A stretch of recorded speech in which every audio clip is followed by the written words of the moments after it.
Ladies and gentlemen, it is Get Valiant, a very special episode.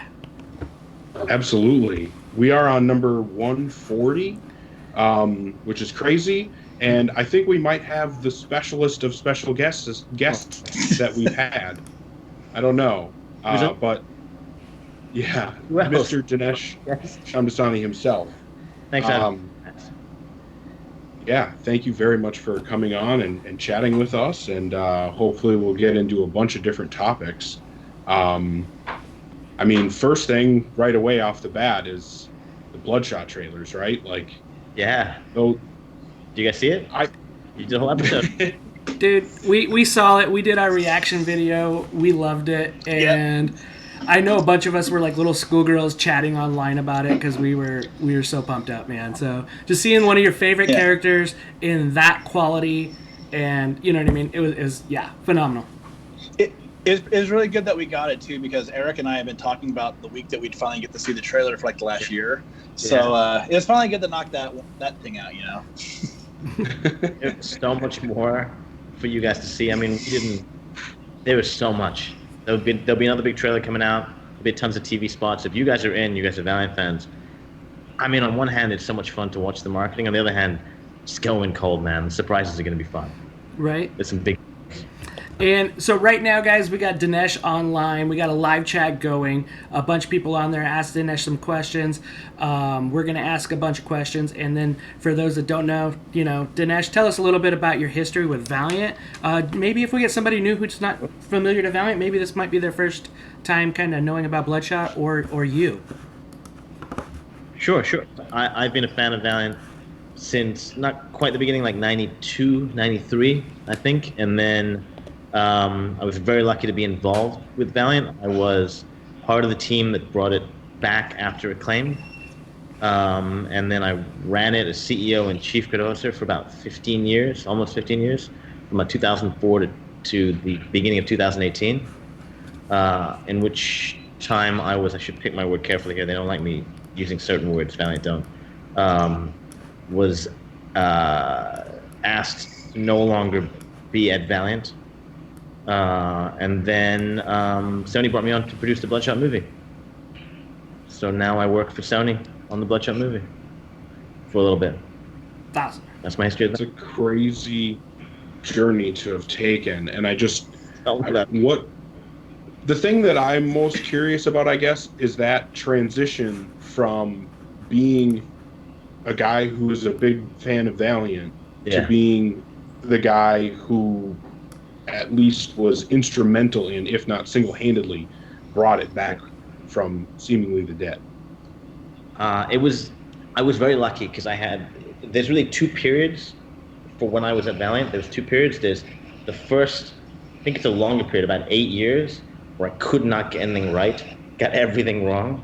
We were in that trademark fight with that other company, VIP, and then we brought Jim Shooter on board for like a year, and that didn't go well. He made some interesting choices, and we were like spinning our wheels trying to figure out how to make publishing work from a business standpoint, what to do creatively.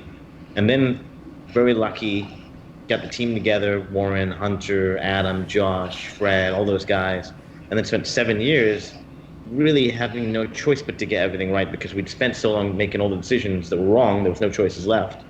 And so I had the time period to figure it out a little bit, but also I had this great team of like Peter Cuneo, who'd run Marvel, and Fred, who'd been around the industry forever, Warren, and then there was a big moment for me was Bob Layton. I remember being at a convention, and Bob Layton was there, and I hadn't seen him since we launched. It was maybe like a year or two in, and I took him out to dinner with a bunch of people, and he made sure to sit next to me, and he just monopolized my time the whole time, and I'm going to be the CEO, making sure everyone has a good time, but he really wanted to chat, and he gave me incredible advice. He talked about his own history as a fan, starting zines, and then working at Marvel and DC, etc.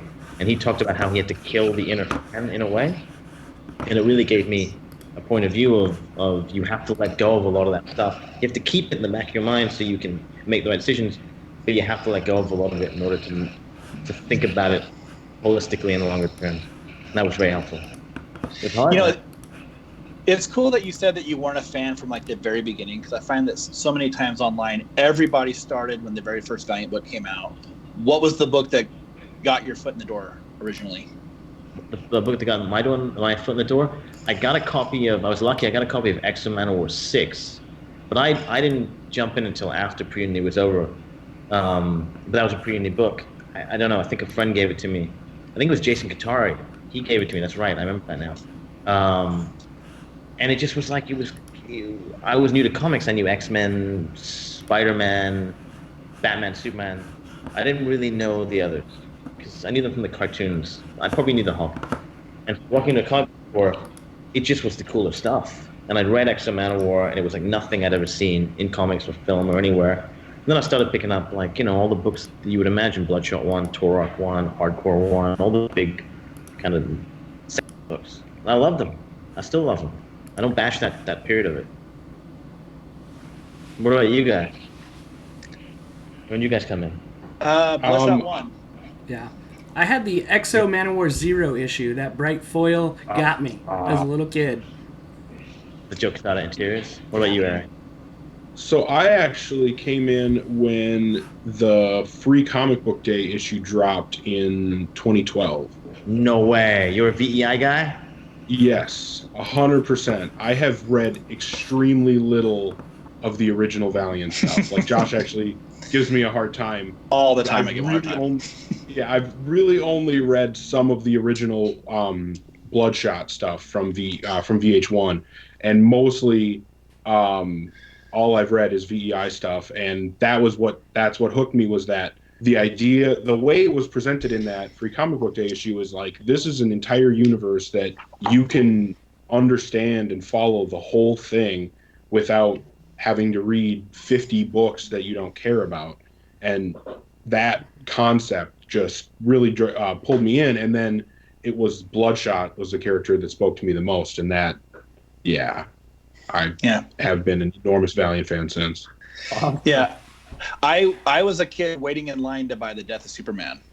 And I was 100% a Marvel fan at that point. And a friend of mine, we'd heard about The Death of Superman. We waited in line for like 2 hours at this shop at a mall just to get a copy. And the only other book I bought was Bloodshot 1 because it had that chromium cover by Barry Windsor Smith. Yeah. I was very familiar with his work. And I was like, I just had to buy it. Like, look at that cover. It's so cool, you know? Who owns the original of that now? What? I said, who owns the original of that art now? I heard someone bought that, yeah. Someone got that. Got off. Went for way too much money. Yeah. Well, one thing that was cool is with Hoodoo TV, I had Chris the Bald Moose, who also does Valiant Comic Fans, on Facebook. Yeah. He did not get introduced to Valiant until he met you at Emerald City Comic Con, which I think says a lot about you, that like introducing people and that excitement that you brought is something that we all loved with Valiant. It's like a broken clock. You know how many people we could find that are like, I almost was into Valiant, then I met Dinesh and I was out? Like one of the two guys. Like, whatever, despite him, I'll try it.